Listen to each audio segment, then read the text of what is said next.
Esta clase es la primera clase de un curso sobre expresionismo alemán que tiene 8 clases, ¿no? Y la idea también fue hacer una clase, la primera clase que fuera abierta y gratis, para que tuvieran un pantallazo general del curso, por si se quieren anotar, para que sepan si les interesa o no.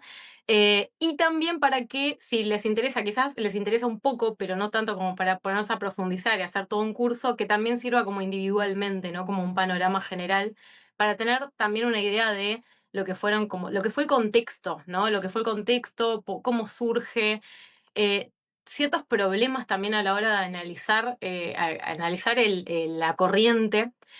A mí no me interesa hacer un curso que diga, bueno, esto es expresionismo, esto no, o sea, como muy escolar, ¿no? Como esta cosa de, bueno, identifiquemos hasta qué punto esto es expresionista o no. Hay un montón de artistas que vamos a ver en este curso que no se reconocían a sí mismos como expresionistas. Hay algunos que ustedes me dirán, bueno, este no era expresionista y hay como un debate sobre eso. Es muy complejo y además creo que no tiene sentido, ¿no? Como ese tipo de clasificaciones rígidas. Lo que a mí me interesa es analizar un poco lo que era el clima de época, ¿no? En determinados círculos intelectuales, ¿no? O, bueno, artísticos intelectuales, que compartían ciertas ideas, ¿no? Y obviamente hay diferencias, pero eso es lo que a mí me interesa, ¿no? Como también desde un punto de vista histórico, crítico. Eso es un poco la idea, ¿no? Y estos artistas se vinculaban. También es la idea ver un poco esos vínculos, por eso también mi idea es no abordar el expresionismo desde una sola disciplina, ¿no? Como sería el arte plástico o el cine, sino justamente dar una mirada panorámica a todo lo que fue el expresionismo, porque me interesa justamente esas conexiones que hay entre los diferentes artistas, autores, las discusiones que hay, y justamente, ¿no? Cómo se da todo un contexto en el que es muy importante el concepto de arte total, ¿no? Que es algo que es muy propio de las vanguardias. Entonces, por eso tampoco me interesa diferenciar tanto, ¿no? Como obviamente vamos a ver, por una cuestión de explicativa, tengo que separar en bueno, hay una clase, las clases siguientes, la segunda y la tercera clase son de arte plástico, después hay como una clase para la arquitectura, una clase sobre cine, una clase sobre música, danza. La idea es ir analizando un poco a cada uno de ellos por separado, pero siempre teniendo en cuenta que que están conectados, ¿no? Que son artes que se entienden así como esta idea, bajo esta idea de arte total.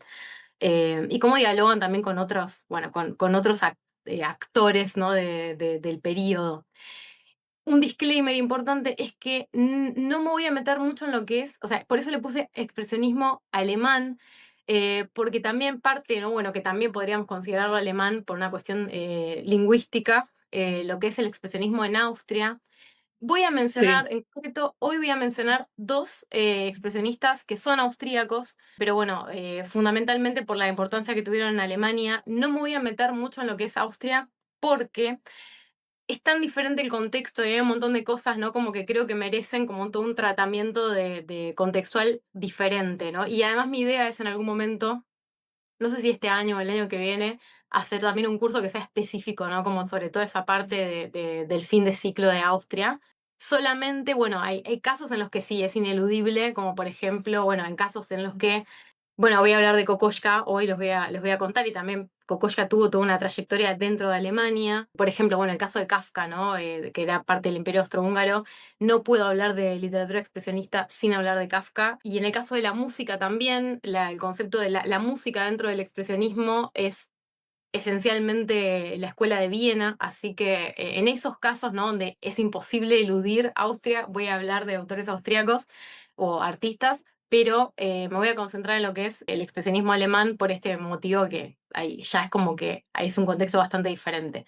Bueno, ahora sí con todos estos disclaimers y explicaciones, bueno, hoy vamos a ver un poco estos conceptos claves, las influencias filosóficas, artísticas, los periódicos, que son bueno, la forma de circulación fundamental, ¿no? En esta época, que no existe internet ni la televisión. Bueno, y después vamos a hablar de dos artistas en particular, que son Ernst Barlach, no muy conocido, pero bastante importante en su momento, Y Oskar Kokoschka, como es una clase introductoria y no quería como meterme específicamente en una disciplina, elegí artistas como muy multifacéticos, ¿no? Como para dar cuenta de esa idea de arte total.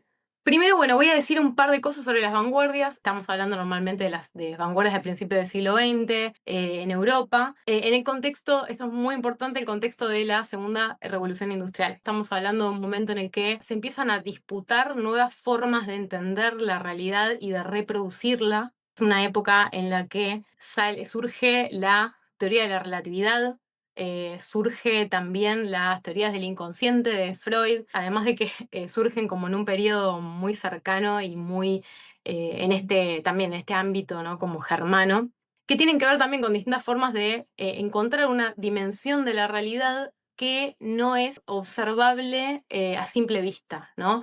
Que no se puede ver con un microscopio, que no se puede diseccionar a una persona y encontrarle el subconsciente, ¿no?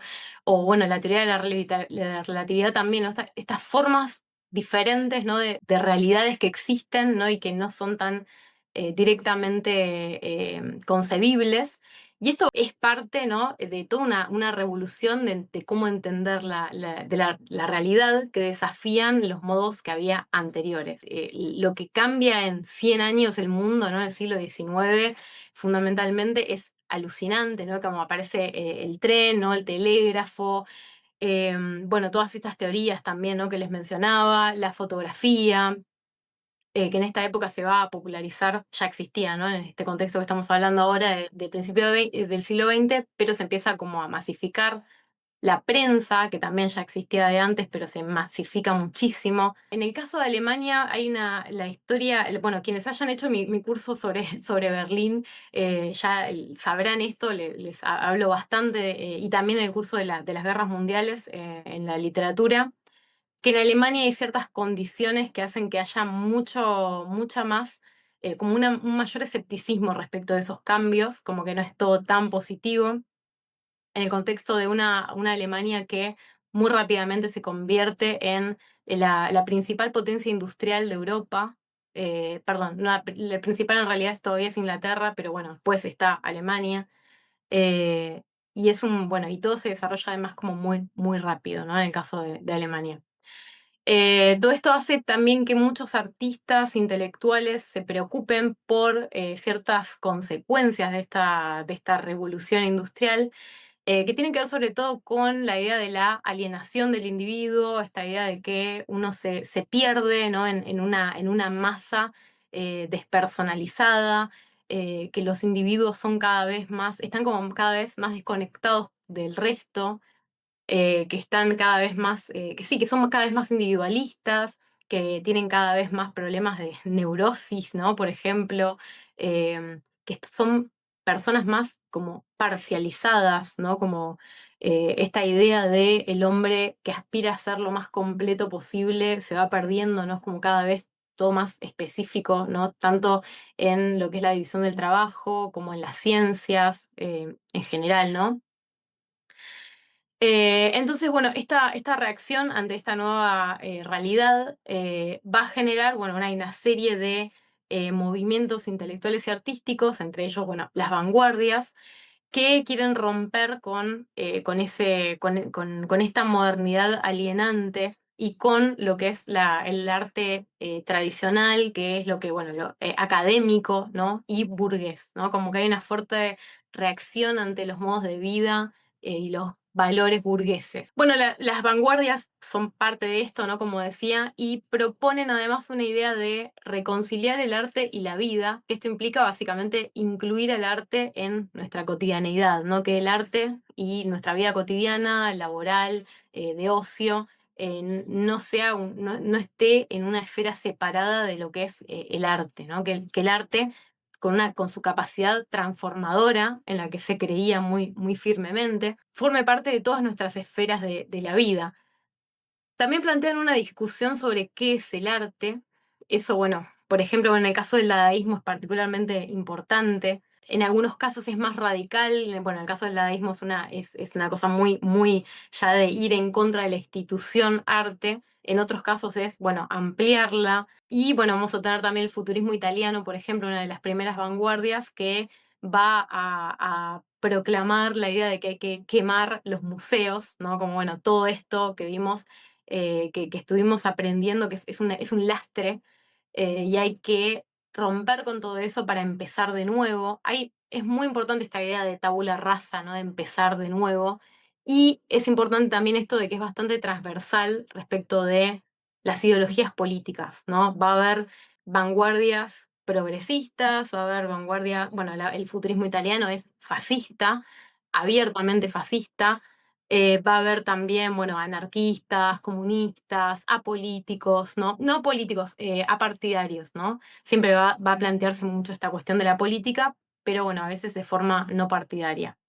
Y hay otro concepto fundamental que en realidad es anterior a las vanguardias. De hecho, el concepto aparece como explícito y desarrollado por Wagner, que es esta idea del arte total, que tiene que ver con esto de reconciliar el arte y la vida, que en este caso tiene que ver con la necesidad de ver al arte como en su totalidad, ¿no? De que, por ejemplo, bueno, mencioné a Wagner y justamente Wagner lo desarrolla en un contexto de, está pensando en la ópera, por supuesto, ¿no? Y la ópera es como máximo exponente de arte total porque tenemos la escenografía, no tenemos como arte plástico, tenemos un poco como incluso arquitectónico, podríamos pensar, tenemos música, tenemos un libreto, no tenemos literatura. Em, y estos artistas vanguardistas van a retomar eso, ¿no? Esa idea del arte total que vamos a encontrar también, por ejemplo, en la Bauhaus, ¿no? La Bauhaus y el expresionismo son dos cosas que se van a mezclar. Va a aparecer bastante la Bauhaus en este curso, sobre todo en la tercera clase que vamos a hablar de Der Blaue Reiter, el grupo como más asociado después a la Bauhaus, y en el que es muy, muy importante esta idea del arte total, ¿no? Y buscar distintas fuentes de inspiración que estén por fuera de lo típicamente, ¿no? Lo que ellos veían en las academias de artes, bueno, que tiene que ver, que ellos van a asociar como una idea de arte burgués que va a surgir en el Renacimiento. Va a haber también como toda una discusión de el Renacimiento en ese entonces no era como lo que en la academia se tenía como lo máximo del arte. Y estos artistas van a buscar como por otras partes, ¿no? por ejemplo, acá puse un cuadro muy canónico dentro de lo que son las vanguardias, ¿no? Las señoritas de Avignon de Picasso, que es como una de las primeras obras cubistas, y se ve, por ejemplo, esto es muy, muy clara la influencia de el arte africano, ¿no? De las máscaras. Hay unas máscaras funk, en este caso, ¿no? Las máscaras funk, si ustedes googlean eso, son casi iguales, ¿no? A las de las chicas que están representadas, ¿no? Y hay como una cosa muy explícita de, bueno, buscar influencias de otros lugares por fuera de la modernidad tradicional europea, ¿no? Sobre todo. Y esto, bueno, África, Oceanía, Asia, también, bueno, las culturas precolombinas, en Latinoamérica sobre todo. También dentro de lo que es el arte europeo medieval, ¿no? Como también es muy transgresor esto porque en un contexto en el que la Edad Media es vista como el oscurantismo, ¿no? Que viene después el Renacimiento a rescatar eso, estos artistas, perdón, eligen volver a la Edad Media. Y eso también es una forma de contestar ante este culto del Renacimiento. Y ahora sí vamos al expresionismo. Puse acá como algunos ejemplos como para ilustrar así como todas las distintas expresiones. Acá el pabellón de cristal de Bruno Taut, eso es algo que bueno, vamos a desarrollar en la clase obviamente sobre arquitectura, pero es como una obra súper fundamental de la arquitectura expresionista. Es muy importante el uso del vidrio y por eso de hecho se llama el pabellón de cristal. Hay como una obsesión dentro de la arquitectura expresionista por el vidrio y tiene que ver también con una búsqueda espiritual, la transparencia en general, la luz. De hecho, como les decía, no se van a inspirar mucho en la Edad Media y en la Edad Media también tenemos esta importancia de las catedrales, ¿no? De la luz en las catedrales. Y de hecho la figura de la catedral en sí va a atravesar muchas de las expresiones expresionistas, valga la redundancia, no solamente la arquitectura. Tenemos, bueno, puse un ejemplo también de Kafka, ¿no? De la metamorfosis, una imagen de Conrad Veidt en el gabinete del doctor Caligari, que es como bueno, la película probablemente más icónica de el expresionismo alemán. un cuadro de Kandinsky. Se lo consideró durante mucho tiempo como el precursor del arte abstracto. Esto no es tan así, en realidad hay anteriores, pero bueno, no deja de ser como muy, muy importante, que justamente ya vuelvo, ¿no? A esto del planteo de un arte que se niega a representar la realidad. Y este es una obra. Ay, saben que no estoy 100% segura, iba a decir, estoy casi segura que es de Ernst Ludwig Kirchner, pero hay alguna posibilidad de que sea de Max Pechstein, no estoy 100% segura. Pero bueno, definitivamente del grupo de Die Brücke, que se ve como esta idea de la ruptura con el mundo capitalista, ¿no? De burgués, esto de la vuelta a la naturaleza, que va a ser fundamental. Bueno, acá tenemos, sí, austríacos, ¿no? Como, bueno, austrohúngaros, digamos, Arnold Schoenberg, en paralelo a la abstracción en lo que es el mundo pictórico, él lo va a trasladar de alguna manera a la música, con la música atonal. Y esta imagen que se ve acá a la derecha es Rudolf von Laban, que fue muy importante en lo que es la danza expresionista. Y además era arquitecto, ¿no? También como para sumar a esto del arte total. Y bueno, de hecho, Schoenberg también era artista plástico. Hay mucho de esto, ¿no? Como de Ernst Ludwig Kirchner también era arquitecto, como bueno, varios otros artistas. Y esto es muy común, ¿no? Eran gente que además parte de una formación como realmente enorme. Tenemos, bueno, ciertos problemas que eso me interesa no perder de vista a la hora de determinar la especificidad, ¿no? De qué es expresionista o no. ¿Por qué llamamos expresionista a este conjunto de cosas que es bastante, en algunos casos es bastante difícil encontrar como relaciones, ¿no? Acá puse, por ejemplo, ¿no? Estas dos obras pictóricas, ¿no? Como que son tan, tan diferentes y uno piensa, ¿qué puede tener que ver? Bueno, eso es un poco también son los problemas que quiero ir como desenredando. Es muy, muy heterogéneo, no es como, no sé, el cubismo, por ejemplo, o el surrealismo incluso, ¿no? Es como una vanguardia realmente muy heterogénea que presenta muchos problemas para definir y enmarcar, ¿no? Y etiquetar.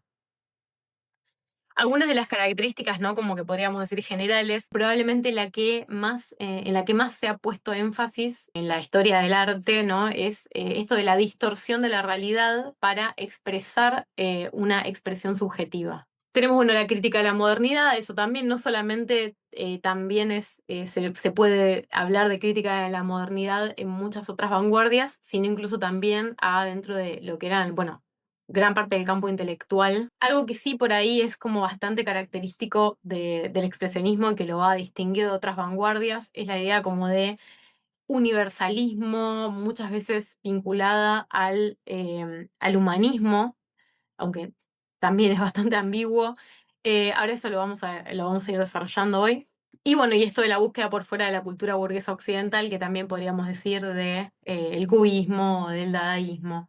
Respecto de los orígenes, eh, muy importante tener en cuenta contra qué reaccionan, ¿no? Porque siempre hay un componente muy fuerte como de reacción y de incluso violencia, podríamos decir, en las vanguardias, ¿no? Siempre hay como una idea de ruptura muy fuerte y en general implica como una crítica muy fuerte hacia lo que había antes, ¿no? Se van a rebelar, digamos, contra distintas cosas, pero también es importante tener en cuenta que que haya rupturas no quiere decir que no haya continuidades. Por ejemplo, después lo que va a hacer el dadaísmo va a va a reaccionar contra el expresionismo, pero al mismo tiempo probablemente ni existiría el dadaísmo si no fuera por el expresionismo, y el expresionismo también tuvo mucha influencia, ¿no? Y eso, bueno, pasa con todo. Eh, Hay una reacción contra el naturalismo. Acá les puse, por ejemplo, es un afiche de una obra de teatro que fue muy, muy importante, que es la obra de teatro Los Tejedores de Gerhard Hauptmann. Una de las obras más importantes, mayores exponentes de lo que es el naturalismo en la literatura en Alemania. Se basa en un hecho histórico de 1840 y pico, ¿no? Antes del Estado alemán. Esto sucede en Prusia, que es bueno, una rebelión de los trabajadores que trabajaban, bueno, de la industria textil. Acá tenemos el afiche, que es de Emil Orlik, que es un artista de Praga, en ese entonces Imperio Austrohúngaro, Muy vinculado sobre todo a lo que es el Art Nouveau o el Jugendstil en el contexto, bueno, el contexto centroeuropeo, pero que bueno, en este caso se adapta bastante, ¿no? Para las convenciones de lo que sería como una obra naturalista. A mí la verdad que me pareció, la leí hace poquito y me parece muy conmovedora la obra. ¿Por qué se rebelan contra el naturalismo? Bueno, el naturalismo se basa como una idea de mostrar la realidad, ¿no? Como mostrar las condiciones materiales de la realidad. En este caso tenemos a Gerhard Hauptmann, era, por supuesto, bueno, socialista, y lo que está mostrando son las condiciones de vida de los trabajadores, ¿no? Las condiciones en las que trabajaban, y lo que es evidente es que él intenta movilizar, ¿no? Hay una idea de revolución que tiene que ver con cambiar las condiciones, intentar intervenir desde la literatura para cambiar las condiciones de vida de la gente, ¿no? Motivándolos a que, bueno, en este caso, se rebelen, ¿no? Contra el patrón. En este momento de la clase me quedé sin internet y después la recuperé y volví, pero tardé bastante en darme cuenta de que no estaba grabando, así que hubo una parte que no se grabó. Voy a reponerlo ahora en la edición.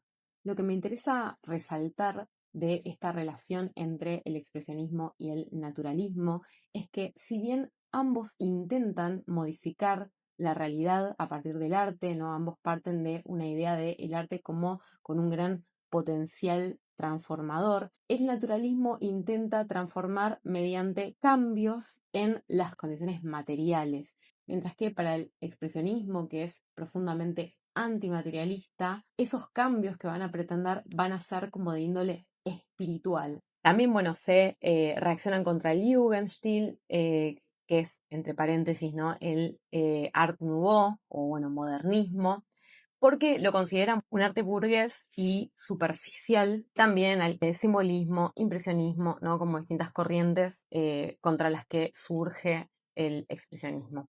Respecto del término, esto es muy importante, hay que tener en cuenta que eh, el término que se usa en alemán para expresionismo tiene una raíz latina. Hay una palabra de origen germano para decir expresión, que es Ausdruck, ¿no? No tiene mucho que ver con expresionismo, ¿no? Que tiene una raíz latina. Bueno, esta raíz latina viene porque el término surge de Francia y es adoptado después en Alemania. Aparece por primera vez en Francia en 1901, ¿no? Como expresionisme, no sé cómo se pronuncia, perdón por mi francés, y aparece aplicado a artistas franceses en contraposición a impresionismo. Fundamentalmente estamos hablando de artistas postimpresionistas, ¿no? Como Van Gogh, Cézanne, Gauguin, de quien voy a hablar un poco más adelante. El término adaptado al alemán como expressionismus aparece a partir de 1911 y para referirse normalmente a las vanguardias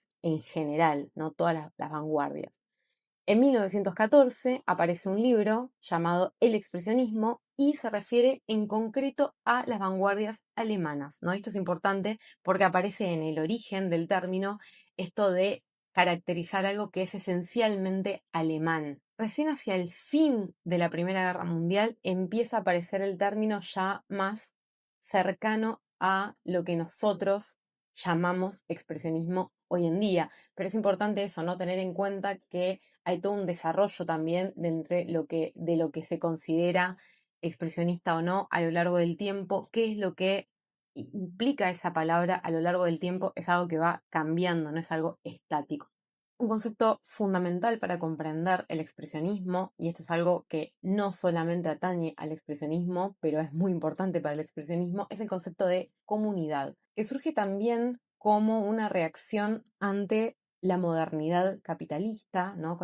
Contra la cual se rebelaban, que consideraban que era alienante, destructiva, que alejaba a el ser humano de su entorno natural. Lo que plantean es una contraposición entre lo que se da en una sociedad capitalista moderna, la forma de vincularse de las personas en una sociedad capitalista moderna va a ser la de la sociedad, en alemán Gesellschaft, ¿no? Que es, bueno, entendida como una suma de individuos que comparten, que se vinculan, ¿no? En un espacio-tiempo. Y esto va a ser contrapuesto a la idea de comunidad, Gemeinschaft en alemán, Es algo que trasciende a la suma de las partes, ¿no? De los individuos. Implica una idea de, bueno, comunión, ¿no? En donde hay un verdadero vínculo entre los seres humanos y además con el entorno natural, ¿no? Hay una búsqueda de esa armonía con el entorno natural que se habría perdido en las sociedades capitalistas, ¿no? Bueno, esto tiene que ver con los miedos, ¿no? De esta sociedad que estaba creciendo industrialmente de forma tan rápida, a lo que después se le va a sumar, ¿no? La Primera Guerra Mundial como gran catástrofe civilizatoria. Hay una serie de corrientes muy transversales en lo que es lo ideológico, personas de diferentes ideas políticas, ¿no? Como que van desde más la izquierda hasta incluso la derecha más reaccionaria. Son las corrientes de lo que se conoce como la Lebensreform, reforma de vida, que, bueno, son esta serie de movimientos que reaccionan a la segunda revolución industrial, ¿no? Y justamente frente a este problema, ¿no? De la sociedad capitalista, buscan volver a esta comunidad, ¿no? Premoderna, que si se quiere, o bueno, alejada por lo menos del entorno industrial, capitalista y explotador. Y bueno, promueven ciertas cuestiones que tienen que ver, bueno, con la vida en comunidad, con también el cuidado personal, ¿no? Del cuerpo y del cuerpo en sentido muy integral, ¿no? Como cuerpo y espíritu, digamos. Y por eso la importancia de actividades físicas, de determinadas dietas naturistas, muchas veces vegetarianas. También, bueno, costumbres como el nudismo, por ejemplo, que tiene que ver también con, bueno, este escape de esta sociedad a la que ven como opresiva, ¿no? Escape de los patrones autoritarios de la familia, la escuela, la academia, la moral burguesa, ¿no? Y estamos pensando esto en un contexto de una sociedad muy, muy jerarquizada, muy, muy militarizada, ¿no? Que de hecho el Estado Nacional alemán surge a partir de la victoria militar por sobre Francia, ¿no? En 1871, la guerra franco-prusiana. Entonces, imagínense qué peso va a tener, ¿no? La estructura militar en un Estado Nacional creado muy recientemente a partir de una victoria militar. Entonces, estamos hablando de esto, ¿no? De patrones de comportamiento particularmente rígidos, ¿no? Una sociedad con muy poco margen. Entonces, bueno, la reacción va a ser de ese calibre también, ¿no? Bueno, a dar una vuelta a la naturaleza, ¿no? También hacia otras, una apertura o un mirar hacia otras culturas. Este punto lo voy a desarrollar un poco más en un ratito, ¿no? Pero aparece también mirar hacia Asia, Oceanía, África, ¿no? A culturas que, bueno, ellos llamaban los primitivos, después vamos a hablar de esto, doctrinas filosóficas o religiosas de Asia, ¿no? Mucho de la India, por ejemplo, o bueno, también a otras temporalidades, ¿no? Sobre todo lo que tiene que ver con, bueno, temporalidades previas a la modernidad, como, bueno, la Edad Media, va a haber mucho culto a la Edad Media. Y acá les puse un par de imágenes. A la izquierda, un cuadro de Paula Modersohn Becker, una artista de la que voy a hablar la clase que viene, que fue una de las grandes precursoras del expresionismo, muy importante, que ella formó parte, vivió en una comunidad de artistas. Había varias también de estos, ¿no? Tiene que ver con estos proyectos de la Lebensreform. Uno más conocido quizás es el de Monte Verita en Suiza. La obra se llama Festival en Worpswede de 1903. Worpswede es esta colonia de artistas justamente donde ella vivía y se practicaban, bueno, este tipo de estas formas de vida, ¿no? Que mencionaba antes. Y bueno, y pintó varios cuadros ahí. Ahí conocí también, por ejemplo, a el poeta Rainer Maria Rilke, que fue muy amigo de ella. Y del otro lado, a la derecha, les puse una imagen de esto que se llama el asentamiento de Herradura, Hufeisensiedlung, de Bruno Taut, dentro de lo que es la arquitectura expresionista, que son, bueno, proyectos arquitectónicos. Esto, bueno, van a ver que se desarrolla más tarde, ¿no? De 1925 a 1933, y esto tiene que ver con que, bueno, con el contexto de crisis de guerra y después de crisis económica, muchos de estos proyectos se van a concretar en el caso de que se puedan concretar bastante tiempo después.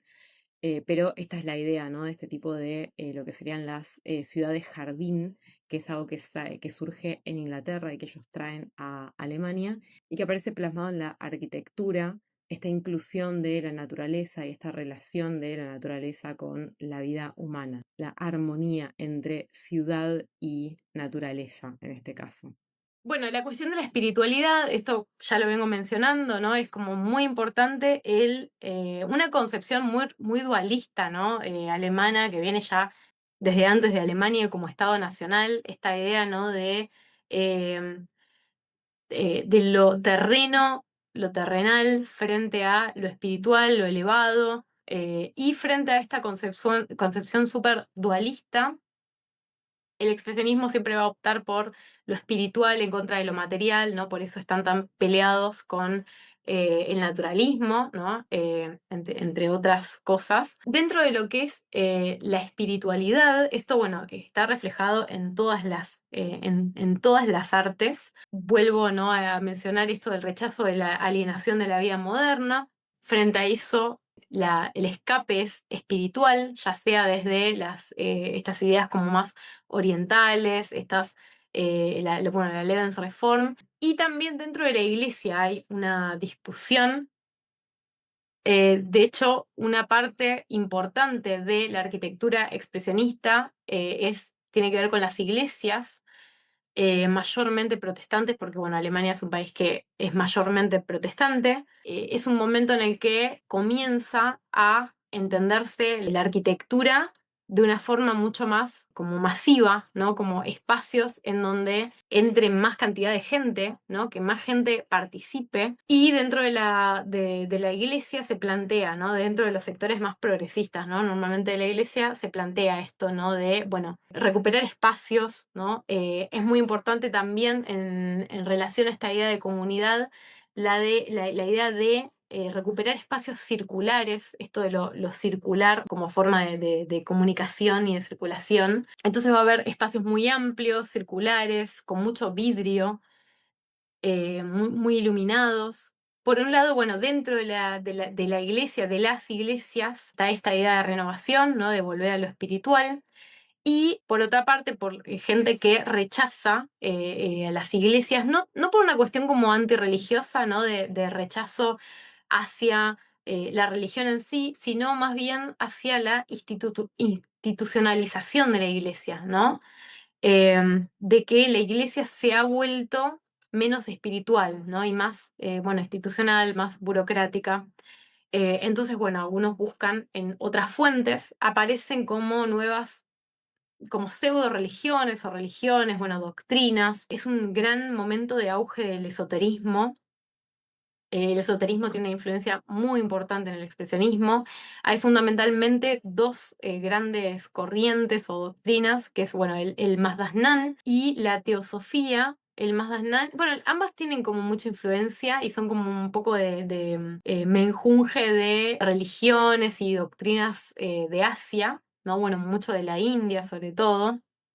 Aparece, ven acá, puse acá los símbolos, el primero es el de Mazdasnan, aparecen, bueno, los colores primarios, que eso también, si alguien es muy fan de la Bauhaus, también como que le sonará, ¿no? Ese tipo y hay varias personas de la Bauhaus que de hecho estaban involucrados en esta doctrina. El más conocido de ellos, Johannes Itten, que era muy fanático, ¿no? Del Mazdasnan, que por otra parte fue inventada por un alemán, ¿no? O sea, no es que es una religión o una doctrina asiática a los que ellos se convierten, sino que es una religión que surge en Alemania y está basada en estas doctrinas. Y después al lado puse lo que es la teosofía, que surge en Estados Unidos, por eso que está el eslogan en inglés, ¿no? Dice, There is no religion higher than truth, no hay religión más alta que la verdad. Surge en Estados Unidos, pero bueno, su principal fundadora es una ucraniana. Blavatsky, ¿no es Blavatsky? Blavatsky, gracias, sí. Blavatsky. Ella fue muy importante en lo que tiene que ver con la abstracción. O sea, esto es realmente interesante para mí porque hay una influencia muy directa en lo que es el esoterismo y el arte abstracto. De hecho, yo les decía hace un rato, ¿no? que Kandinsky fue durante mucho tiempo como tenido como el precursor del arte abstracto. Kandinsky era bastante como seguidor de esta doctrina de la teosofía. Lo que propone esta doctrina tiene que ver con el predominio de la intuición, ¿no? Y la expresión de la intuición. Entonces, dentro del arte eso se interpreta como el arte como un vehículo para expresar esa interioridad que es intuitiva, es decir, no racional. Se parece bastante como a la idea de arte automático del surrealismo, en el sentido de que es un arte no atravesado por la conciencia, ¿no? La idea es, bueno, ir y que salga lo que salga. Eh, y ahora se considera que, bueno, no se considera, es efectivamente así, bastante anterior a Kandinsky, una artista, creo que, no recuerdo si es noruega, bueno, recuerdo que es escandinava, Hilma af Klint, que ella, bastante, un par de décadas antes de Kandinsky, ya hace arte abstracto, y no casualmente, ella también era muy seguidora de la teosofía, ¿no? Y estas ideas, ¿no? Esotéricas. Esta idea de que el arte sirve como expresión de una interioridad, que no es una interioridad a nivel individual, sino que expresa algo como del espíritu y de los espíritus. Una idea, bueno, bastante delirante, pero es interesante esto, ¿no? La conexión tan directa que hay entre doctrinas esotéricas y el arte abstracto, ¿no? Que es fundamental dentro del expresionismo, o de ciertas vertientes del expresionismo. Y esto tiene que ver con una idea particular de lo que es la subjetividad. Se repite siempre que el expresionismo es un arte particularmente, o sea, plantea una mirada muy subjetivista del arte, ¿no? Es decir, no se trata de representar la realidad, sino cómo el artista entiende, ¿no? Cómo esa realidad es filtrada por el ojo y la interpretación humana, ¿no? La expresión de la subjetividad del artista.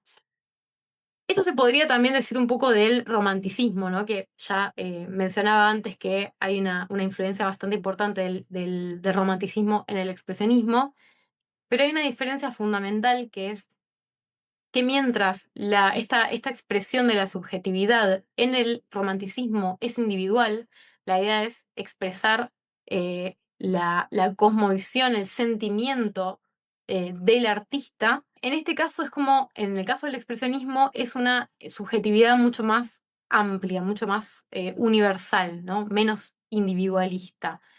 Eh, y eso se refleja, bueno, por ejemplo, acá les puse, hay un, no son los artistas más conocidos, pero bueno, hay varios artistas expresionistas muy religiosos y hay uno de ellos no muy conocido, Billy Jekyll, que era, bueno, fundamentalmente casi todos los, o al menos sus obras más importantes son religiosas, ¿no? Expresionistas religiosas. Y acá, bueno, tenemos uno de sus obras, Memento de 1915, en el que está representado básicamente como una especie de interpretación moderna, ¿no? Del martirio de Jesús. No se ve quizás muy bien, pero tiene muchas connotaciones religiosas siempre, pero adaptadas como a la modernidad, ¿no? En este caso hay como una alusión a la cruz, ¿no? Esta idea de mártir, pero son soldados de la Primera Guerra Mundial, ¿no? Repito, es de 1915 el cuadro, ¿no? Entonces, está esta idea de rescatar la subjetividad y, bueno, y esta idea de la pasión, ¿no? Pero en un sentido como universal, ¿no? De romper con la temporalidad, ¿no? De irse siempre a ideales universales. Y eso es algo muy típico del expresionismo. Acá, bueno, puse un ejemplo de lo que sería un típico, como el máximo exponente, ¿no? Del romanticismo alemán, Caspar David Friedrich, que es, bueno, el caminante sobre mar de nubes, ¿no? Que se ve muy bien esto, ¿no? Como esta idea de el artista conflictuado, sufriente, ¿no? Y esta individualidad y el punto de vista, ¿no? Y esto, bueno, lo vamos a ir viendo, ¿no? Pero es muy importante esto de este tipo concreto de subjetividad más universalista. Por eso, en general, aparece mucho esto de no representar personas particulares, hay mucho de representar tipos humanos, ¿no? Esto, bueno, lo recordarán los que estuvieron en mi clase. Ahí tengo una clase abierta que hice sobre Otto Dix, que también, bueno, un artista vinculado, no solamente, pero también vinculado al expresionismo, en el que aparece mucho esto, ¿no? Como de representar tipos sociales, ¿no? Más que personas individuales. incluso cuando son retratos, ¿no? Como que no le importa tanto representar a la persona del retrato, sino qué hay como detrás de eso, ¿no? ¿Qué tipo de subjetividad hay ahí más allá de lo individual? Y a veces aparecen individuos incluso como despojados de características, de rasgos, ¿no? Incluso, ¿no? Como rasgos desdibujados. Y esto, bueno, atraviesa todas las artes, ¿no? Pintura, literatura, cine, teatro, etcétera. Un ejemplo más concreto, ¿no? Esta obsesión con la figura de los autómatas, que si bien no son específicas del expresionismo, son muy importantes dentro del expresionismo. Podemos pensar también, bueno, en la obsesión con las máscaras, eso también lo desarrollo un poco en lo que es el curso del dadaísmo, porque aparece también bastante ahí. En las vanguardias aparece mucho, también tienen que ver con por ejemplo, la obsesión con las máscaras también está relacionada con las máscaras africanas, ¿no? Como que se descubren y hay una obsesión también con eso. Y tiene que ver, bueno, con esta expresión de la universalidad en lugar de la individualidad, con los límites entre la subjetividad y acá puse lo cósico en el sentido de la cosa, creo que eso se va a entender mejor con ejemplos, y por supuesto, ¿no? La deshumanización de este individuo moderno alienado. Bueno, algunos ejemplos, autómatas republicanos, esto bueno, se me puede discutir porque de hecho, o sea, Gross también, como en caso de Dix, se vincula a distintas vanguardias. Alguien me podrá decir, bueno, esto es más de la etapa dadaísta de Gross. Sí, o sea, lo tomo, pero bueno, también lo puse como ejemplo un artista que también estuvo muy vinculado con el expresionismo y que tiene este cuadro que es espectacular, lo que se llama Autómatas Republicanos y que justamente, bueno, es una crítica a lo que es, bueno, básicamente el lavado de cerebro del nacionalismo belicista alemán de Weimar. En el caso de la pintura quizás es como lo más evidente, después puse acá otro ejemplo de máscaras de Emil Nolde, Naturaleza muerta de máscaras, pero también en otras disciplinas, ¿no? Incluso en la danza, esto bueno, hay una clase que voy a desarrollar más en profundidad, ¿no? Sobre, bueno, Mary Wigman, que fue como muy, muy importante, como las figuras más importantes de renovación de la danza en Centro Europa fueran Rudolf von Laban y Mary Wigman. Si lo quieren buscar bueno, si quieren, preferentemente se anotan al curso y ven conmigo más en profundidad a lo que es Mary Wigman, pero si no, lo pueden buscar en YouTube y van a encontrar esto, Danza de Brujas, que es, bueno, una coreografía muy importante de ella, ¿no? Que usa una máscara y que tiene unos movimientos como muy como esto, ¿no? Como poseída, como de autómata. Tenemos bueno, la figura del golem, también una figura muy querida para el expresionismo alemán y austríaco. En este caso, bueno, la película de Paul Wegener, el director y el actor también, que también el golem es como una especie de autómata. Y tenemos mi ejemplo favorito, porque soy muy fan de Kafka. Es un relato muy, muy corto.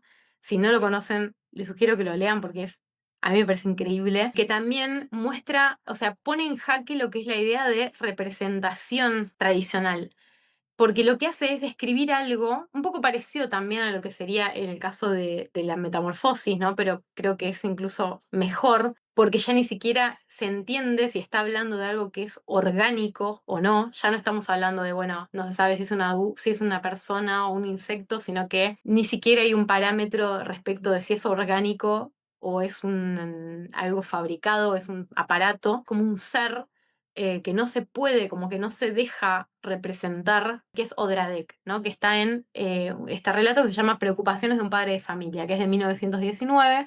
Les leo este pequeño fragmento, ¿no? Ríe, pero es solamente una risa como la que uno podría producir sin pulmones. Suena algo así como el crujir de las hojas secas.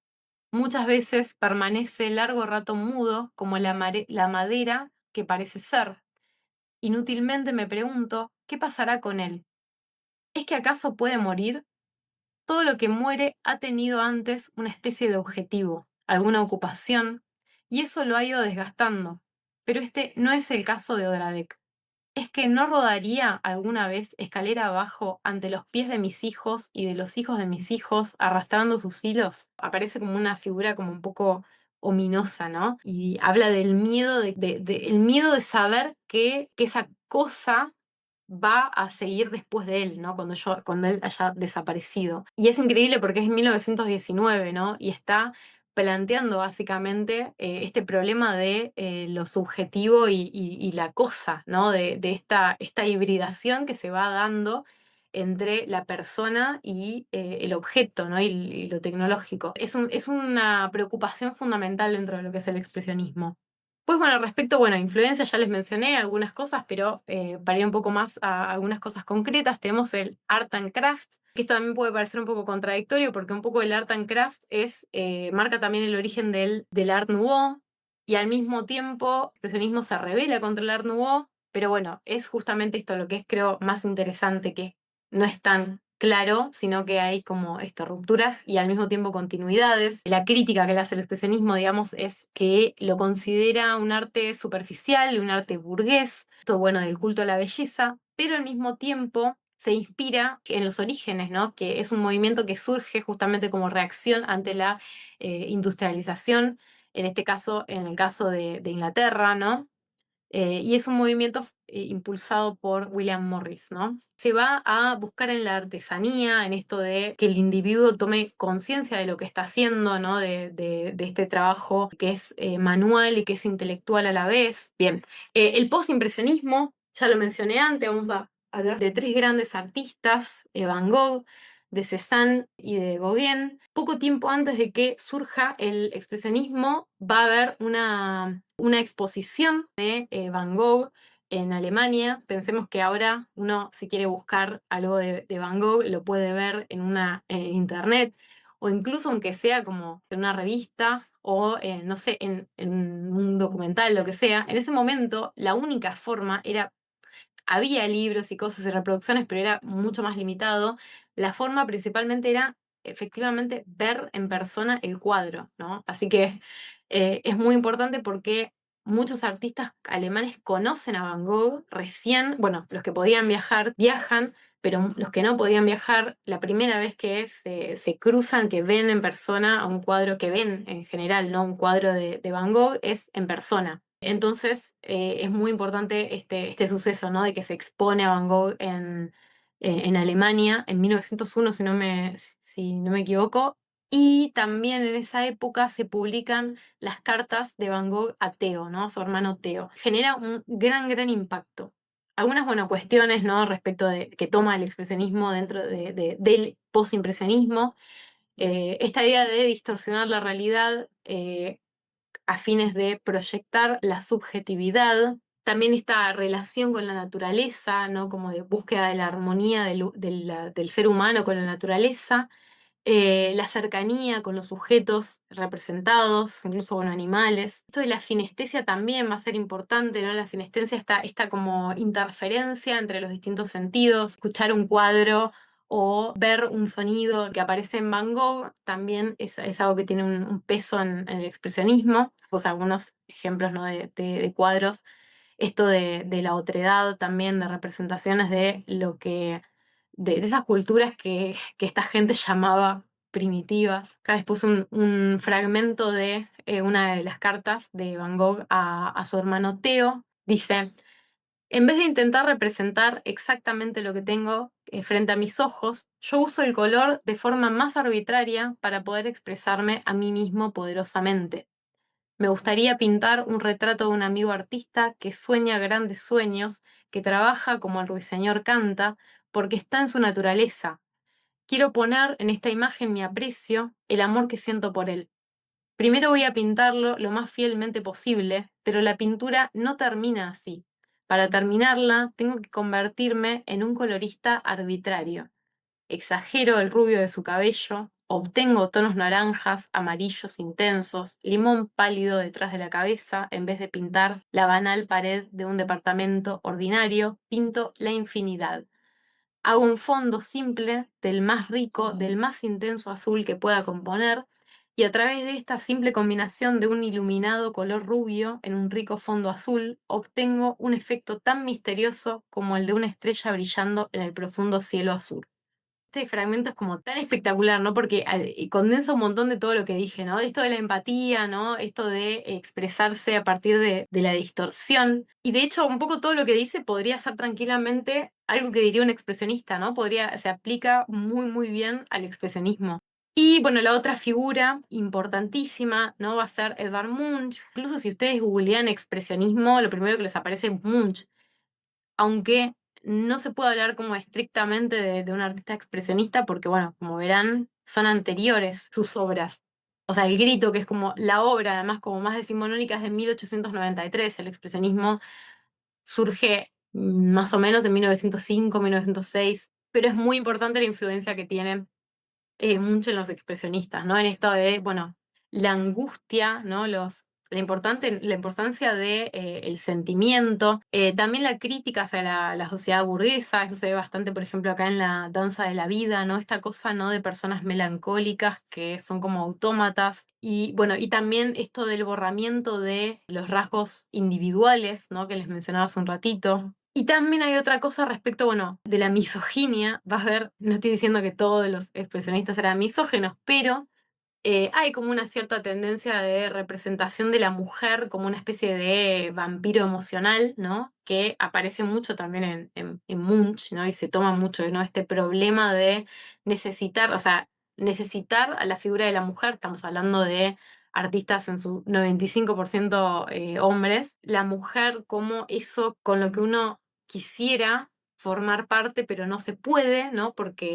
Bueno, porque es como un ser totalmente otro, indescifrable. Una de las grandes obras que influyen muchísimo dentro del expresionismo es este autor, pero concretamente una obra, La Evolución Creadora de 1907. Tenemos a Henri Bergson en Francia, que bueno, acá les puse algunos de los puntos más importantes que influyen al menos. Hay una crítica, ¿no? Al positivismo, hay una idea de bueno, la vida como un flujo de impulsos vitales, también todo como muy, muy ambiguo, ¿no? Justamente por este antipositivismo y anticientificismo. Son impulsos vitales que solamente se pueden representar de manera intuitiva y no racional, ¿no? Que el hombre, el ser humano, es fundamentalmente irracional y no puede encasillarse dentro de los parámetros del positivismo. Y después, bueno, hay otra cosa que sí es muy importante, como que atraviesa la obra de Bergson, que es esta idea de, bueno, la distinción entre el tiempo cronológico, que sería el tiempo medido racionalmente con estos parámetros positivistas, y la duración vivida, ¿no? Que sería como este tiempo vivido subjetivamente, ¿no?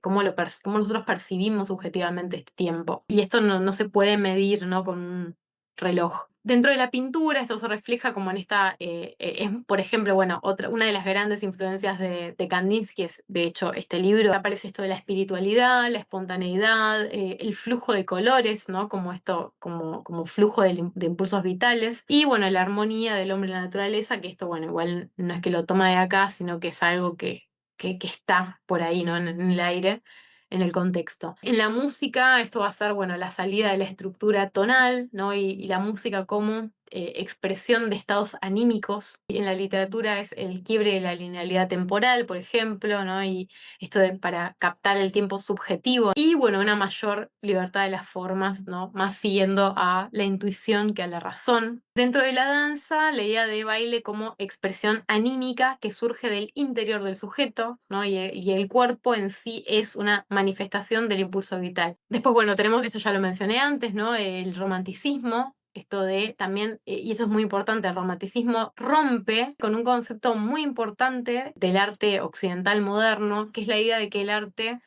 tiene como fundamento la búsqueda de la armonía, ¿no?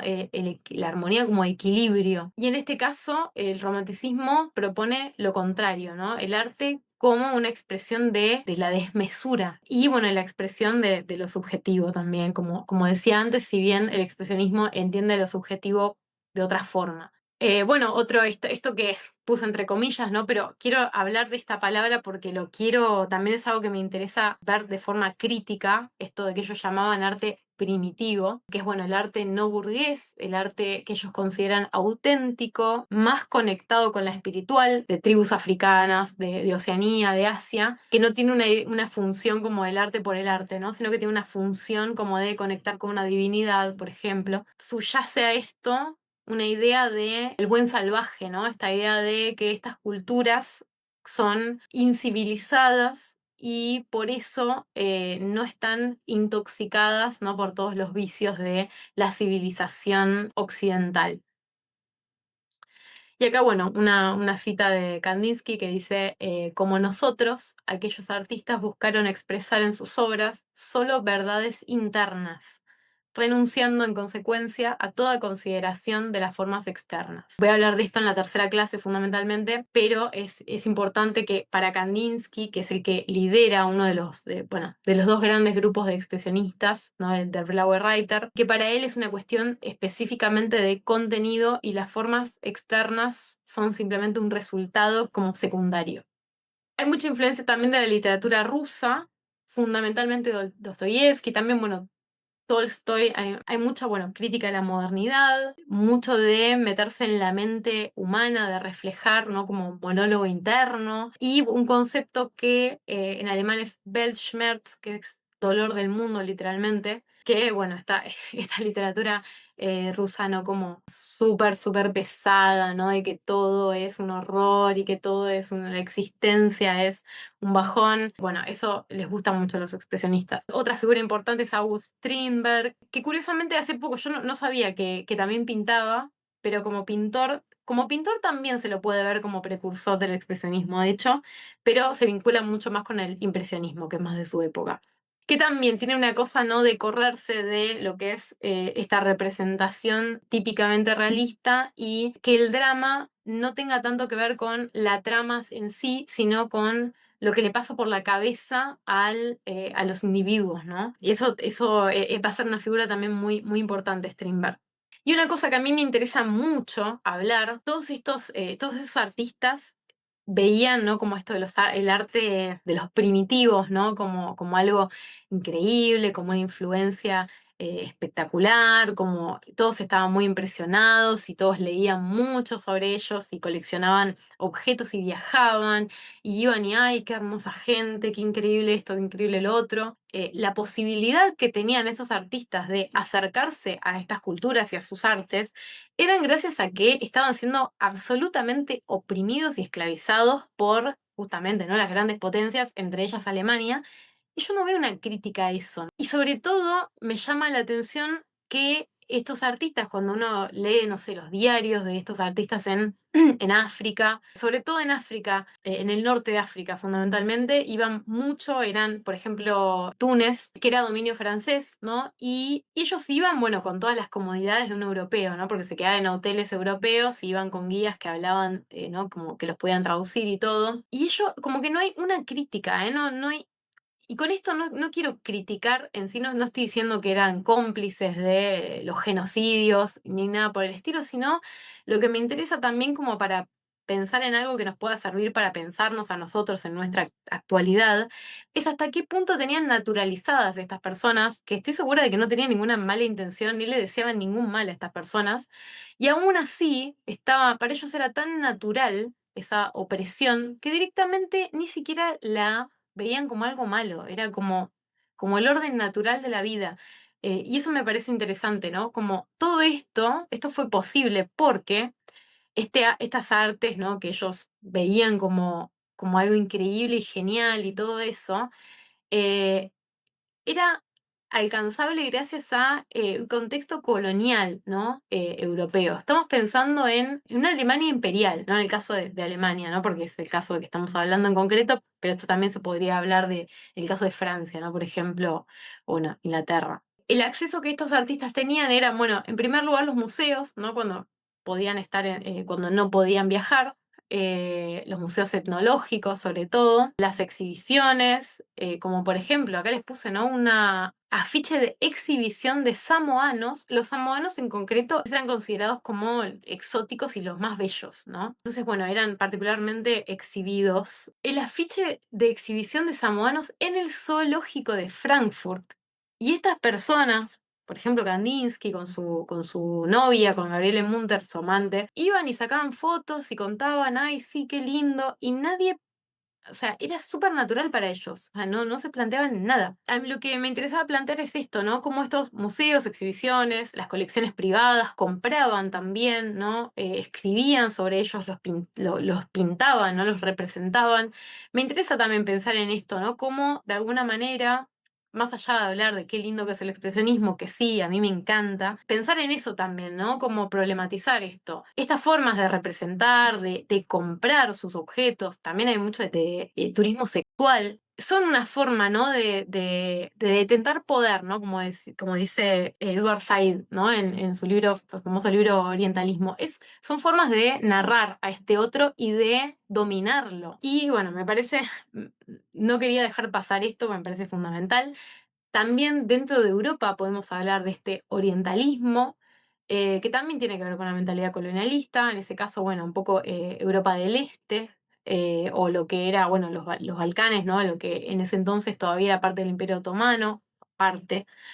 Y bueno, y no quería dejarlo pasar, ¿no? Acá puse una foto de africanos encadenados, ¿no? O sea, como para que veamos, realmente esta gente vivía en un contexto de absoluta esclavitud y opresión. No es que eran así, bueno, lindos y los buenos salvajes que estaban libres. No, eran esclavos. Y acá, bueno, dejé también una imagen, ¿no? Para que tengan la idea, ¿no? De lo que era el reparto de África, lo que es, sobre todo porque la parte del colonialismo alemán, como que está muy como que no se habla tanto, ¿no? Como que quedó en la historia también por su corta duración. Pero una cosa también, un dato importante a tener en cuenta es que el primer genocidio perpetrado por Alemania no fue por los nazis, fue durante el Imperio Alemán contra poblaciones africanas. Bueno, después esto lo voy a pasar un poco rápido, pero como para tener una idea de cómo es que circulaba el expresionismo, porque el arte expresionista compartía ciertos circuitos de circulación, ¿no? También, bueno, exposiciones en museos y eso, ¿no? Y fundamentalmente tenemos dos periódicos. Uno es Der Sturm, está editado por Herbert Walden, que publica, bueno, literatura, arte plástico, fíjense además, ¿no? Como incluso a color, que era como bastante novedoso en esa época, ensayos, ¿no? Y todo relacionado a las vanguardias, entre ellos expresionistas, había muchos expresionistas. Acá puse Alfred Doblin.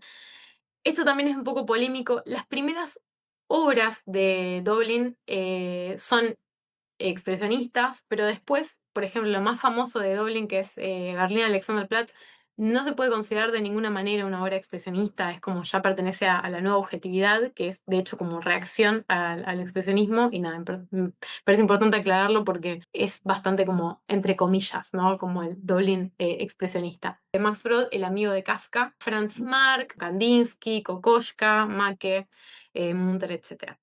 Y dato importante también como para mencionar, bueno, cierta, muy entre comillas, apertura a lo que es, bueno, la inclusión de las mujeres dentro del expresionismo. Der Sturm fue mucho más progresista que en general casi todos los medios, incluso dentro del expresionismo que era muy machista, mucho más que el dadaísmo, por ejemplo. Fue el periódico que más artistas mujeres publicó y bueno, y fomentaba mucho lo que era el intercambio entre, en general, intercultural, internacional, pero fundamentalmente el país como más importante, ¿no?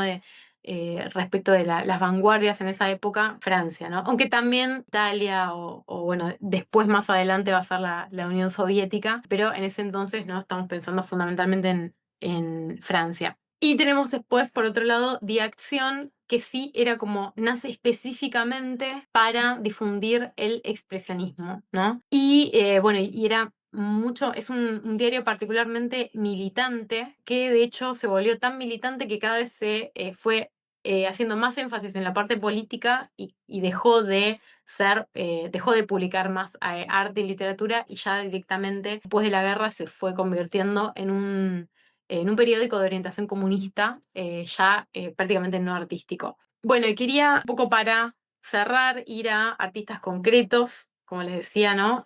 Vamos a hablar de dos, uno que es Ernst Barlach, no tan conocido, pero en su momento sí fue muy importante. Es más conocido como escultor, pero también fue artista gráfico, sobre todo hacía muchos grabados, ¿no? Sobre todo, bueno, litografías.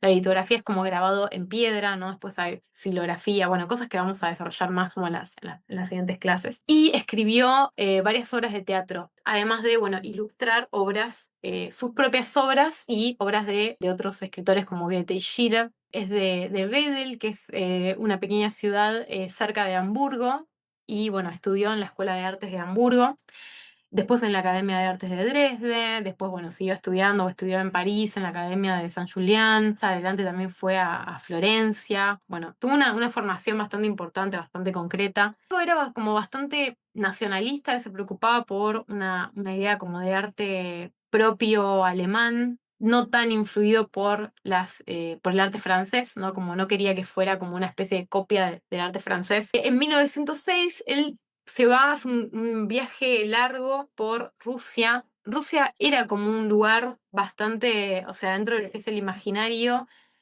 occidental y en concreto en Alemania era como como un mundo exótico que representaba un poco un lugar todavía no contaminado, ¿no? Por estas ideas occidentales del progreso capitalista, ¿no? Y era como muy idealizado en ese sentido. Eso como de la barbarie que muchas veces hasta el día de hoy incluso se demoniza, ¿no? Y se sigue teniendo esta idea tan orientalista de Rusia. En Alemania para gran parte de los intelectuales y los artistas era considerado como algo bueno, ¿no? Como lo bárbaro estaba en contra de la civilización y ellos eran críticos de esa civilización que para ellos traía alienación, ¿no? Y horror. Y en Rusia, bueno, como les decía, hay una gran influencia de la literatura rusa, también de esta como espiritualidad rusa, ¿no? Como un pueblo particularmente religioso, ¿no? Muy vinculado como a la religión y a la vida rural, ¿no? Porque prácticamente no había industria. Y tiene muchas representaciones, ahora les voy a de como tipos también, esta idea de representar no personas individuales, sino tipos sociales, en este caso rusos, ¿no? Tiene muchas imágenes de mendigos. Él le cautivaba sobre todo el arte religioso, ¿no? Y estas figuras como de la devoción, ¿no? La espiritualidad de los campesinos rusos. Mendiga rusa con tazón, acá tenemos de 1906. Otro más, hay un montón tiene muchos de mendigos, pastor, refugiado, ¿no? Ahí está esta cosa como de la empatía por los marginados, las personas que sufren. También hay una idea, ¿no? Muy, el alcanzar lo elevado, la elevación espiritual por medio del sufrimiento, el padecimiento físico, ¿no? Entonces hay como toda una glorificación del sufrimiento, que también es algo que en Rusia existe y está muy internalizado. Por eso también esa afición por el mundo ruso, ¿no? Y son todos como figuras pequeñas. Incluso en el refugiado no puse porque no encontré las medidas exactas o me olvidé, no sé, pero también son chiquitas, son como estatuillas. Y es interesante cómo aparece y esto se ve sobre todo en este, ¿no? El último, el refugiado, por eso también lo puse como desde dos perspectivas, como el movimiento, ¿no? Cómo incluye también como el movimiento en la escultura. Es un artista que fue muy, muy influyente. De hecho, hay una artista mucho más conocida en la actualidad que él, un poco posterior a él, que tiene muchísima influencia de Barlach, ¿no? Una artista muy, muy importante alemana. No sé si a alguien se le ocurre, a ver en el chat. Ah, acá alguien me puso, se parece a la obra de Kete Collins. Exactamente, sí, Kete Collins. Kete Collins era muy admiradora de Barlach, se nota mucho su influencia. También, bueno, también era escultora, grababa, pintora, bueno. Pero también hay una cosa con Kete Kollwitz que muchas veces aparece como colada dentro de los artistas expresionistas. Ella no era expresionista, estaba incluso podemos considerarla más del lado del naturalismo, y si bien tiene influencias y bueno, y pertenecía a un campo en el que el expresionismo era muy importante y obviamente hay diálogos e influencias, ella no se puede considerar una artista expresionista en sí, y de hecho como que le tenía bastante rechazo al expresionismo. Bueno, después dentro de Alemania también es como bastante muy influido por el arte gótico. Lo que le interesa sobre todo, y eso es lo que comparte el arte gótico con el arte ruso de su época, es esto de la dimensión religiosa no por la religión en sí, sino por esta dimensión espiritual, ¿no? Y bueno, en términos utópicos, de esto de alcanzar un mundo mejor, conseguir la elevación. También por esta cuestión como bastante nacionalista que tenía, al principio apoya la guerra como la gran mayoría de los artistas intelectuales alemanes, también por esa misma mentalidad, ¿no? Esa misma cosmovisión que los lleva a ver en la guerra una forma de alejarse de la individualidad burguesa para fundirse en un todo, ¿no? Y viene en la guerra también, ¿no? Esto del padecimiento como una forma de elevación del pueblo, como otros también se arrepintió, ¿no? Enseguida vio como los efectos y de hecho se vuelve un pacifista, cosa que le cuesta muy caro en su vida posterior. También escribió varias obras de teatro. Una de las obras que. Yo puse esta porque me interesaron, me parecieron. Es una de las obras, no es la única que tiene sus propias ilustraciones, ¿no? Me pareció interesante, ahora les cuento un poco de qué se trata. Se llama El Día Muerto, es de 1912, ¿no? Bueno, y además de que es interesante porque él escribe la obra y además la ilustra. Muchas obras de teatro alemanas en esa época, no sé mucho del mundo fuera de Alemania, quizás en otros lugares también, pero sé que seguro en Alemania se usaba mucho un tipo de obra de teatro que en realidad no estaba tan pensada para ser representada, ¿no? Como que era obra de teatro en términos no como formales, los diálogos y todo eso, pero tienen como quizás diálogos muy largos y no están tan pensadas para su representación, lo que es bastante paradójico. Y es curioso porque tiene una estructura como muy de fábula, ¿no? Y eso es algo que también es muy del expresionismo. El expresionismo suele, como parte de esto de volver a figuras universales o como ya conocidas, aparece mucho esto de la fábula, ¿no? Y es y el fantástico, el género fantástico es fundamental dentro del expresionismo. Es sobre es una madre, ¿no? Que tiene, bueno, su hijo, a su hijo lo viene a visitar un mendigo y como que le mete ciertas ideas de que tiene que salir y conocer el mundo. Y además, bueno, él no conoce a su padre y quiere salir, viajar, conocer a su padre, conocer el mundo. Todo esto está como encarnado en la figura de un caballo que él le recibe, que es bueno, el que lo va a dar a conocer esos nuevos mundos. La madre no quiere saber nada con esto y se asusta porque piensa que va a perder a su hijo, entonces mata al caballo para que el hijo no pueda salir, ¿no? Y de vuelta aparece esta figura, ¿no? De la mujer como una especie de obstáculo, ¿no? Para el conocimiento, ¿no? Y la elevación, porque de alguna manera esto de conocer al Padre tiene que ver con esto de la elevación y la expansión del espíritu y del autoconocimiento. Y entonces la madre mata al caballo y a partir de ahí, al día siguiente, no sale el sol y se produce esto, ¿no? Que es el día muerto. Entonces la madre como que se da cuenta, ¿no? De lo que hizo y se suicida. Bueno, no tiene esta cosa, ¿no? Como el fantástico, de esto. Hay como un montón de cosas interesantes, ¿no? Para pensar como una obra del expresionismo. Y ya con esto voy cerrando. Otro, ya, bueno, sí, mucho más conocido, Oskar Kokoschka, él, bueno, austríaco, proveniente de una familia muy humilde, pero al mismo tiempo muy culta. Su familia de parte paterna eran orfebres. Y él le inculcan, bueno, el padre sobre todo era como tenía una formación muy humanista, era como un gran lector, él tiene como acceso, ¿no? Como a lectura desde muy joven. Y a él siempre le interesaba, bueno, la literatura, la pintura, también esto, ¿no? Del arte de las culturas de Oceanía y de África. Bueno, en 1905 él es becado para estudiar en la Escuela de Artes y Oficios de Viena. También es interesante, ¿no? Porque hay dos instituciones. Está, por un lado, la Academia de Artes y por otro lado, la Escuela de Artes y Oficios, ¿no? Y bueno, una, como imaginarán por los nombres, ¿no? Está más orientada como una idea como más humanista quizás del arte, no como más, no sé, como más del artista tradicional, y la otra está más vinculada como al hacer, ¿no? Como a la artesanía.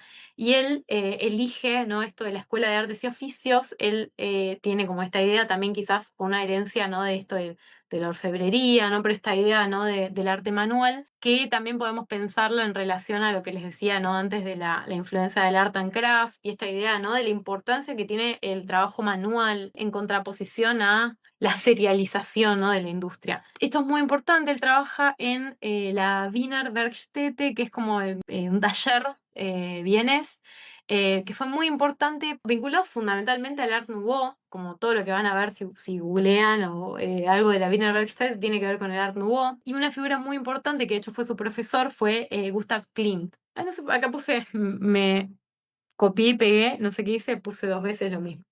Bueno, y él por un tiempo pertenece, ahora les voy a mostrar.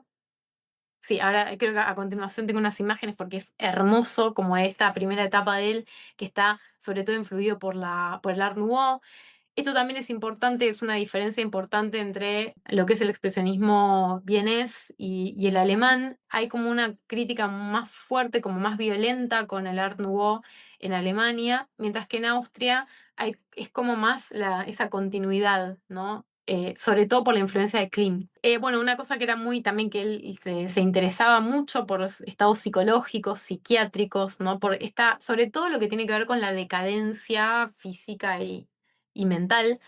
Y de hecho esto también tiene que ver con que, bueno, por un lado él, imagínense, ¿no? En ambiente de Viena, muy, muy influido por las nuevas corrientes, ¿no? Del psicoanálisis. Y además él después va a sufrir lo que es lo que se llama la neurosis de guerra, o actualmente más vinculado a lo que es el estrés postraumático, ¿no? De las secuelas de la Primera Guerra Mundial, que él fue soldado, tarda bastante en recuperarse, que por suerte se recupera bastante bien. Él no se autopercibía expresionista, ¿no? Como eso también es importante mencionar. Pero es uno de los artistas decimonónicamente considerados expresionistas, porque la verdad es que además tiene muchas características y mucho de la participación como de su círculo era muy expresionista. En 1907 escribe por encargo de la Wiener Werkstätte. Le encargan un cuento infantil. Ahí les muestran las imágenes. Es tan hermoso. Se llama Los niños que sueñan. Pero, imagínense, ya lo vemos, ¿no? Y al principio uno puede decir, bueno, sí, muy de cuentos de hadas y cosas, como qué bonito, pero después ya vemos gente desnuda, ¿no? Con lo cual es como raro, no sé, ¿quién le regalaría a un niño esto? Estaba muy, muy mal de la cabeza Kokoschka, lo cual es como, bueno, una gran virtud en algún punto, ¿no? Porque realmente es como muy rupturista pero a lo que era a nivel personal, era una persona que realmente estamos hablando de muchos problemas, ¿no? De adaptación y de adecuación que son, bueno, alarmantes. Les puse unos fragmentitos. Ya te sabía y te esperaba en noches azules sobre mi manta plateada. Sentía tu presencia, en los bosques del norte y sus pájaros, y en los mares del sur y sus peces rojos, sentía el gesto angular de tu joven cuerpo y entendía las palabras oscuras de tu carne y de tus brazos pueriles y sus adornos de vidrio. Sueño la mala hora entre lágrimas y temblores, como un niño que abandona su cama. No me atraviesan los acontecimientos de la infancia ni los de la adultez, sino los de la adolescencia. El deseo vacilante, la vergüenza infundada de crecer y la juventud, el desborde y estar solo. Me cubrí a mí mismo y a mi cuerpo y caí y soñé el amor. Bueno, obviamente, como se imaginarán, fue un escándalo y después siguió generando muchos más escándalos, ¿no? 2 años después de esto, ya expulsado de lo que era la Wiener Werkstätte, escribe un libreto, escribe una ópera, ¿no? Que se llama, ya el título, ¿no? Asesino Esperanza de las Mujeres. Y es una obra como súper vanguardista, como re loca, ¿no? Como bueno, muy delirante. Y encima, y para sumarle más, él la ilustra y ese es el afiche. Fíjense, acá puse terrible. La prensa vienesa lo llama artista degenerado, que es el mismo término que después le va a poner el nazismo a todos los artistas, ¿no? Vanguardistas y más. Así que él fue el primer artista degenerado. Y le fue tan mal y la gente lo detestaba tanto en Austria que se fue del país, con ayuda de sus amigos, sobre todo con Adolf Loos, muy famoso arquitecto. Bueno, se va a Suiza primero, después se va a Berlín y ahí empieza como la vinculación con otros expresionistas. Después, bueno, empieza su relación con Alma Mahler, que es la que había sido amante de Klimt, esposa de Gustav Mahler, bueno, amante de muchos. Y no voy a entrar mucho en este tema, pero si les interesa, tengo un video en YouTube sobre la historia de que él, bueno, él tiene un problema se obsesiona mucho con Alma Mahler, y después de que cortan, él se manda a hacer una muñeca en tamaño real de ella y finge que es su pareja, ¿no? Como que... y finalmente la mata a la muñeca. Y hace poco hice un video sobre, un poco contando brevemente eso y sobre todo leyendo algunos fragmentos de sus memorias, en las que él intenta de alguna manera controlar el relato de su biografía para no quedar tan raro. La relación termina porque, bueno, ella aborta, queda embarazada, aborta, él quería que tengan el chico, bueno, se separan. Después él se va como voluntario a la guerra, recibe un disparo en la cabeza y le perforan un pulmón, sobrevive muy maltrecho, como les decía antes, con muchos problemas neurológicos, además de físicos, temblores, ¿no? Cosa que no puede pintar, etcétera. Pero por suerte, la verdad es que se recupera súper bien. Se traslada a Dresde, termina siendo profesor en la Academia de Arte de Dresde, y empieza a ser muy reconocido, ¿no? Como que hacen exposiciones sobre él, empieza a ser como reivindicado. Bueno, él viaja mucho, viaja por Europa, norte de África, Medio Oriente, estaba muy de moda viajar en esa época. A partir del ascenso del nazismo, se va a vivir, o ya vivía ahí, yo estaba viviendo ahí, pero bueno, estaba viviendo en República Checa. Se hace amigo de Tomás Masaryk, el primer presidente de Checoslovaquia, ¿no? Que era Checoslovaquia. Y bueno, y se involucra bastante como en la política, tiene, por ejemplo, hay como toda una campaña, ¿no? Y afiches que hizo cuando fue el bombardeo a Guernica. Tiene una historia bastante interesante, ¿no? Como que incluso él después se pone como en pareja con quien fue después la esposa de Hermann Göring, no sé, como varias cosas como muy interesantes. Acá puse algunas imágenes de algunas obras, ¿no? Para que, por si no lo tienen muy presente, como para que tengan idea, los paisajes de Dolomitas, Caballero Errante, donde él se autorrepresenta él mismo como un caballero medieval, pero en el campo de batalla, ¿no? En 1915. Es un retrato de Herbert Walden, que además lo puse porque me parece, bueno, por un lado porque me está muy bueno el retrato, y por otro lado también porque Herbert Walden es el editor de Der Sturm, que les mencioné hace un rato. Él muy activo en lo que era la prensa y sobre todo en Der Sturm, como que ilustraba, escribía, lo publicaban. El artista y la modelo, que también es como una autorrepresentación muy meta, ¿no? Es que se autorrepresenta él pintándose a sí mismo y además con sus iniciales. Retrato, bueno, de Dresde. Y acá puse varios, ¿no? Como de su obsesión con Alma Mahler. Y como curiosidad, acá hay uno que es Mujer de Azul, que es de 1919, que es directamente el retrato de la muñeca que se manda a hacer. Busquen fotos, googleen fotos de la muñeca, por Dios, es una locura. Está en un museo, no recuerdo dónde. Y este es uno de sus cuadros más famosos, La novia del viento, ¿no? Que está él con Alma Mahler durmiendo tranquila y él ahí como despierto, absoluto insomnio, ¿no? Cubierto como todos estos colores azules que representan un poco, bueno, la melancolía. Y siempre él como perturbado, ¿no? Como inquieto. Por último, les dejé, no lo voy a leer porque ya es bastante tarde, pero bueno, si quieren lo pueden googlear, La noche, lo puse como curiosidad porque Georg Trakl, otro expresionista vienés, amigo de él, escribe este poema, La noche, inspirado justamente en el cuadro, lo ve cuando él lo está pintando, La novia del viento, y escribe este poema, La noche. Voy a leer primero el chat, que tengo algunas cosas. Edgardo me dijo hace ya un rato, hay una película rusa similar por la trama, que imagino que está hablando de la trama de El Día Muerto de Ernst Barlach. No conozco mucho si te acordás el nombre de la película, pasalo, porque no conozco mucho de cine ruso. Liana dice, igual no olvidemos que antes no había mucho control parental que digamos, menos en Alemania.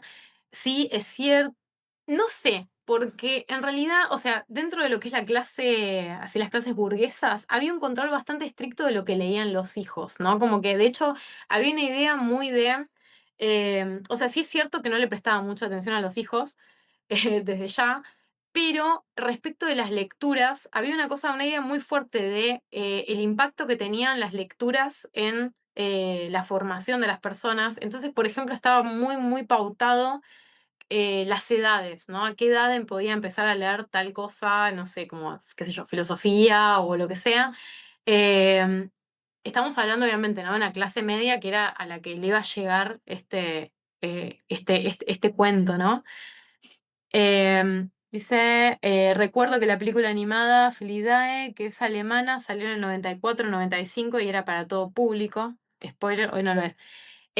No conozco, pero, o sea, 1994, 1995, bueno, igual ella es como, es otra época, ¿no? Pero, eh, Eduardo dice, bueno, se tiene que retirar. Muchas gracias, muchísimas gracias. No sabía nada del expresionismo, muy interesante, re interesante como siempre. Ay, bueno, muchas gracias.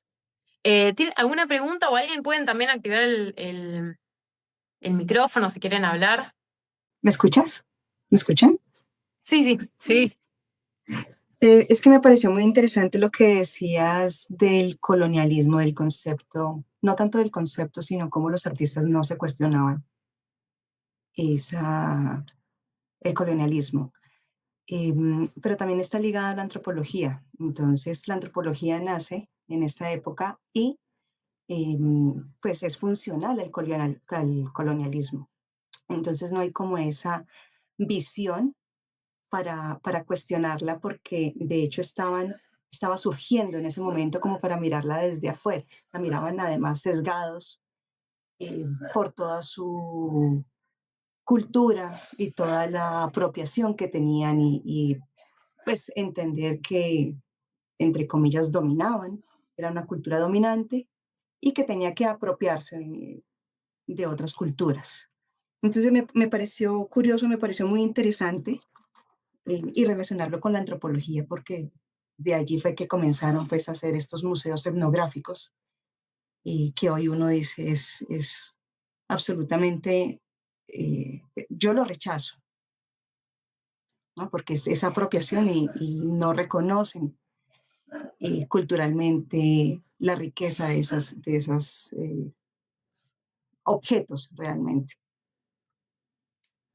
Sí, sí, no, es muy pertinente además porque, bueno, por dos cosas. Hay una diferencia muy, muy importante en lo que es antropología, no sé, hoy en día yo al menos, no sé, como todos los antropólogos, así que conozco en la actualidad, son como muy justamente, muy críticos con eso, pero en esa época, básicamente la antropología era una otra forma más de legitimar el colonialismo y de hecho es muy importante en este contexto porque Kandinsky, eso es algo que, bueno, voy a desarrollar más cuando hable de Kandinsky, que es como en la tercera clase.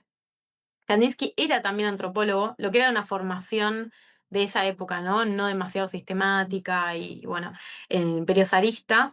Y es muy importante eso, ¿no? Como para él, una mirada, y la mirada que él tenía, él tuvo, hizo como una tesis dentro de su carrera como antropólogo, en con unos asentamientos, ay, no recuerdo el nombre, creo que se llaman los Komi, bueno, que son unas poblaciones nativas del norte de Rusia. Y él estudia como creo que era la misión como de él era como estudiar el derecho, porque él era abogado, de hecho su formación anterior, pero él va así como antropólogo y su mirada es re deshumanizante, ¿no? Como sobre la gente que escribe. Y tiene esa mirada como súper colonial ya desde ahí, ¿no? Y estoy hablando desde antes de su viaje, antes de vivir en Múnich, ¿no? Y después van a venir los viajes por, por África, ¿no? Y todo eso. Pero sí, es muy interesante eso, ¿no? Y como que está bueno verlo. Uno obviamente no desde un lugar, ¿no? Como de, bueno, ay, qué ignorantes que eran o qué mal que estaban, sino pensar hasta qué punto uno naturaliza cosas, ¿no? Como también pensarlo como, bueno, ¿qué haremos nosotros? Quizás también haremos eso en alguna medida. Pero me llama la atención que no sé, no hay tanto escrito sobre eso. Em, y, perdón, me están diciendo, menciona Cristian, he visto en estos últimos años, ha salido harta película relacionada al mamá del Cocoya. Sí, está la película, bueno, en el curso tengo materiales también como, bueno, un montón de bibliografía y también algunas películas y series. Y entre esas películas y series está la de Alma Mahler y Kokoschka, está Munter y Kandinsky, la tengo pendiente, si la puedo bajar también la subo. Y la de Bauhaus también, esa está. Pero además, si alguien tiene Flow, la pueden ver en Flow, que la subieron hace poquito, que todo el mundo me empezó a decir que yo ya la tengo bajada, pero sí que está en Flow. Es hermosa, la de Bauhaus es hermosa.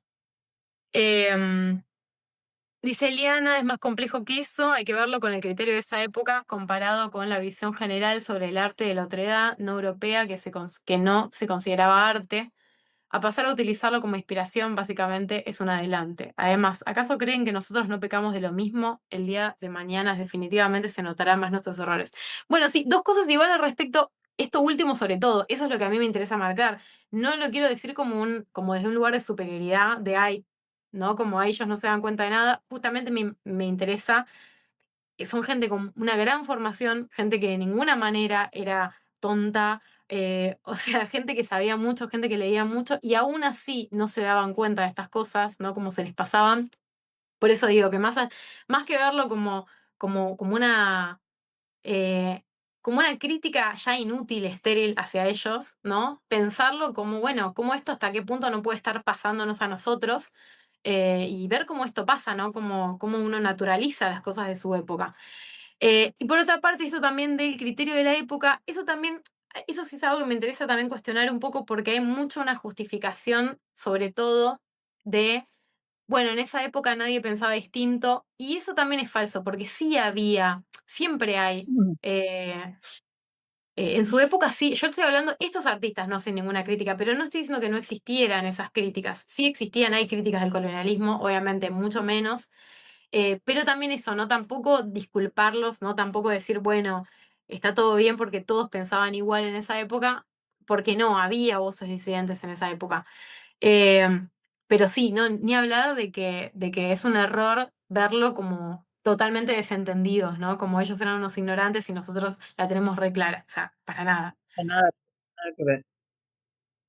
Mm. Eh, ¿No? De hecho, a mí me pasa constantemente, ¿no? He visto como gente que muy concientizada con los sucesos del Holocausto, hay que leyó un montón y que siente mucha empatía, y después, en la actualidad, hay otros genocidios y a esos no les conmueve para nada, ¿no?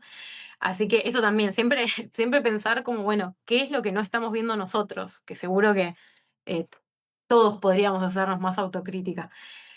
Em, ¿Alguna otra persona y más que quiera? Joana levantó la mano, pero no sé si ya estaba de antes o en mi Sí, caso un nada. pequeño comentario. Es más como verlo como, como una ceguera estructural, ¿no? Es algo que de pronto tanto los artistas de antes como situaciones la que mencionabas, pues también están ligadas al sistema y lo que consumimos y de la manera en la que consumimos y que es muy difícil salir de ahí. No es fácil, no reconocerlo y asumirlo no es sencillo. Y digamos que en esta época sí nace el concepto de colonialismo después de los 50. Entonces ya hay una conciencia, una estructura que va dirigida a hacer crítica de ese momento. Sí, sí, sí, ni hablar que, claro, nosotros estamos atravesados por una serie de estudios y de críticas y de lecturas que se fueron haciendo mucho tiempo después. Me interesa también eso, ¿no? No estudiar como el pasado, como bueno, algo que está totalmente en el pasado, sino también siempre como me interesa hacer ese vínculo, ¿no? De pensarlo de una mirada crítica del presente, ya atravesados por otros conocimientos que ya podemos tener que ellos no tenían. Y bueno, les agradezco muchísimo por estar, por participar, y bueno, y nos vemos la próxima. Chau, chau. Muchísimas gracias. Chao. Ustedes. Gracias. Muchas gracias.